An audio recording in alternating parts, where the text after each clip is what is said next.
They told you to be a good man, to be polite, to be agreeable, to lower your voice, control your anger, swallow your truth, smile when you want to scream, apologize when you've done nothing wrong, say yes when every cell in your body says no, and so you obeyed. You became the good guy, the nice guy, the man who always says the right thing, never breaks the rules, never makes anyone uncomfortable. But here's the truth no one tells you. The good man isn't always good. He's just terrified of being seen as bad. He doesn't act out of virtue, he acts out of fear. Fear of rejection, fear of conflict, fear of being called too much, too loud, too intense, too masculine. So he cuts himself into pieces, hides his fire, dims his light, and calls it character.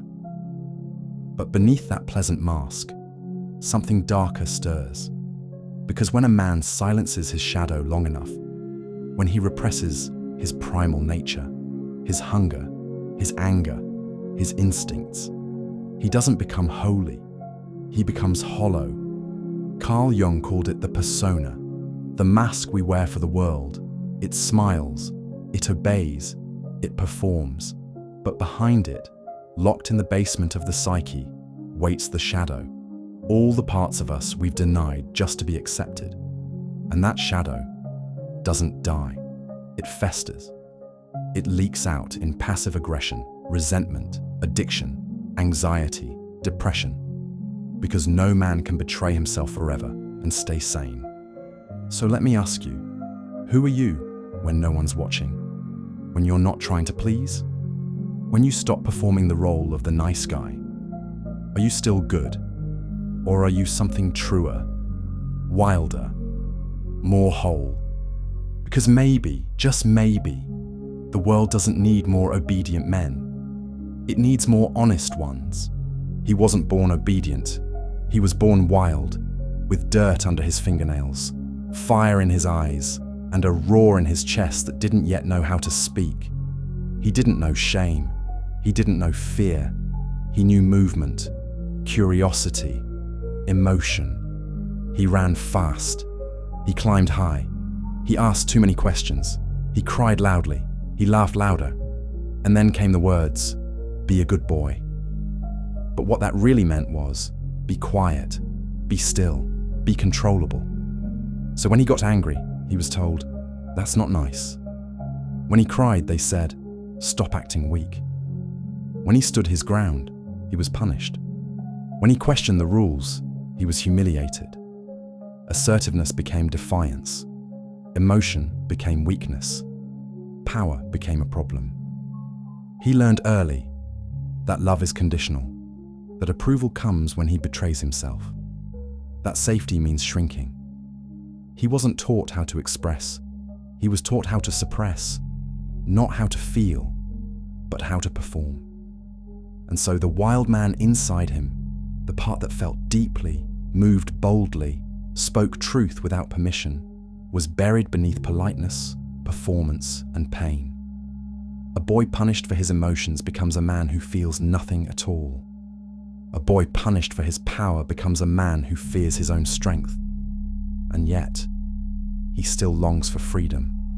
Not just physical freedom, but emotional freedom, spiritual freedom, the freedom to be whole again. Because deep down, that wild boy isn't gone. He's waiting, watching, remembering. He never needed to be tamed.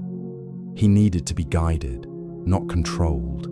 He needed to be initiated, not silenced. Shame doesn't scream. It whispers. It doesn't break you overnight. It teaches you to break yourself. Slowly, silently, obediently. From a young age, men are taught to distrust their own instincts. Feel anger? You're dangerous. Desire? You're a predator. Take charge? You're arrogant. Show dominance? You're toxic. So what do? They apologize for their presence. They dull their edges. They walk on eggshells through life, afraid to offend, afraid to feel, afraid to lead. But here's the tragedy. Shame doesn't eliminate these traits. It only hides them, locks them in the basement of the psyche where they fester and mutate. Carl Jung warned us, what you resist not only persists, it grows stronger. Because what we suppress becomes what controls us from the dark.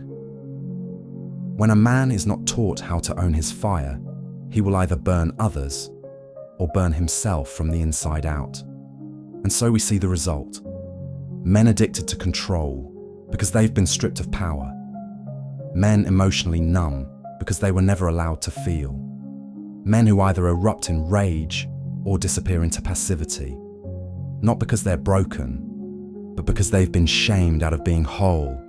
Shame doesn't just silence, it distorts. It turns power into violence, leadership into domination, desire into secrecy, and confidence into performance. And worst of all, it teaches men to betray themselves in order to be loved, to wear masks, to speak carefully, to live small lives, and call it virtue. There is a figure buried deep in every man's soul, not the warrior, not the hero, not the gentleman, but something older, more primal, more knowing, more wild. He is the wild man. He lives in the forests of myth and the shadows of the unconscious. He does not ask for permission. He does not seek applause. He does not play roles. He remembers truths. He is the part of man that is untamed, sovereign, grounded not in culture, but in nature. You won't find him in classrooms, churches, or boardrooms. You'll find him in silence, in sweat, in the howl that was never allowed to be released. In the old stories, like Iron John, he was the one who led the boy into the woods, not to destroy him, but to initiate him, to strip him of masks, to confront him with pain, to teach him how to suffer without collapsing, to show him that manhood is not performance, it's presence. But modern society exiled the wild man. He was called dangerous, primitive, undeveloped. So they buried him beneath rules, shame, and routine. And what did we get in return? Men who are emotionally numb, or men who are uncontrollably angry. Men who don't know what they want, only what they're supposed to do. Men who don't feel free, only useful. But the wild man cannot be domesticated. He waits, in your gut, in your dreams, in your restlessness. He speaks through your rage, through your tears, through that strange hunger you feel when everything looks fine on the outside, but something inside you aches. The wild man doesn't obey. He remembers. He remembers how to hunt, not for food, but for truth. He remembers how to kneel, not in submission, but in sacred reverence. He remembers that manhood is not earned through status, but through suffering, stillness, and sacred rebellion. Tamed men do not protect. They comply. They nod along. They stay quiet in the face of injustice. They choose peace, not because it's right, but because they're afraid of conflict. Society praises them. Such a respectful man. Such a good husband. Such a cooperative employee. But behind that applause is a quiet tragedy, because obedience isn't the same as integrity, and passivity isn't the same as peace. Once, men were protectors, leaders, anchors, not because they dominated, but because they held the line when the world became chaotic. But now, most men don't lead, they wait for instructions, for validation, for permission. And this slow death of masculine fire is sold as progress, but it isn't peace, it's quiet collapse. A collapse of purpose, of polarity, of presence. In relationships, passive men create chaos. They say yes when they mean no. They agree outwardly, but resent silently.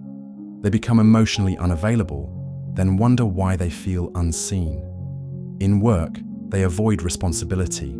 They fear risk, fear ambition, fear failure. So they hide behind tasks, titles, and the illusion of productivity. In families, they're physically present, but emotionally absent. They offer help, but not direction. Support, but not strength. And all the while, their internal world festers, because the man who cannot say no will one day explode with a silent rage he doesn't understand. The death of masculine fire doesn't create peace, it creates quiet collapse.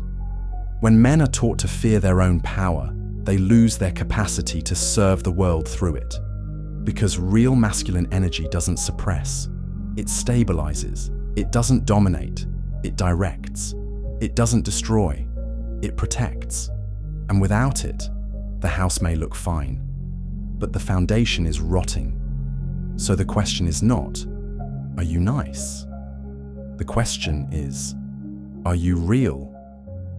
Because the world doesn't need more tame men. It needs whole men who are not afraid to feel, to fight, to lead. There is a strength that doesn't shout, a presence that doesn't need to prove, a power that doesn't seek control because it already knows who it is. This is the warrior spirit, not the soldier, not the brute, but the inner warrior, the man who has faced himself and didn't flinch. In a world where men are trained to obey, to shrink themselves to fit, to trade their fire for approval, the warrior is the one who remembers. He does not exist to dominate others. He exists to protect what matters, to serve, not submit, to stand, not perform. But here's the paradox. You don't reclaim the warrior by becoming savage. You reclaim him by becoming whole, by facing your wounds, not hiding them, by integrating your anger, not denying it, by honoring your desires, not being enslaved by them. True strength isn't found in domination. It's found in discipline, not in control, but in clarity, not in obedience, but in authenticity. The modern world has enough men who follow, enough who obey, enough who perform the role of strong while silently breaking. But the warrior is different. He is grounded, still, dangerous, but disciplined, capable of war, but committed to peace. He doesn't react, he responds. He doesn't seek approval. He honors truth. He doesn't live for applause. He lives for alignment. Becoming a warrior has nothing to do with violence. It has everything to do with presence. It's about showing up fully, honestly, relentlessly, in your body, in your boundaries, in your being. And for that to happen, men must unlearn obedience. They must step out of the cage of conditioning and walk back into the wilderness of who they really are. Now pause, not to think, but to remember. Remember the moment you first chose to obey, not because it was right, but because it made you feel safe, accepted, loved. Was it when you were told to stop crying? When you were told to sit still? When you learned that being good meant being quiet? That was the moment the leash was fastened, not around your body, but around your spirit. And since then, you've worn it well. You've smiled when you wanted to scream. You've played nice when you should have spoken truth. You've kept peace while your soul silently broke. But let me ask you something. Who would you be without the leash? Who are you beneath the performance, beneath the obedience, beneath the shame? Who is the man before the mask, before the fear, before the world told you who you should be? He is still there, not lost, just buried, waiting, watching, wild, whole, true, and maybe, just maybe, this is your moment to stop shrinking, to stop obeying, to stop begging for permission to be who you already are. Because your life doesn't begin when the world accepts you. It begins when you accept yourself. So if this message stirred something in you, a forgotten truth, a silenced voice, a buried fire, then don't let it fade. Because this isn't just a video. It's a reminder of the man you were before the world tamed you. And if you're ready to remember him, to reclaim your truth, your power, your presence. Then walk with us. Like this video if it made you think. Share it with someone who needs to hear it. Subscribe to Metaphysics Diary for more bold, raw, and awakening content. And in the comments, tell us, what part of yourself have you silenced in the name of being accepted? Let's start a conversation. Let's rebuild a brotherhood. Let's awaken the wild man, together.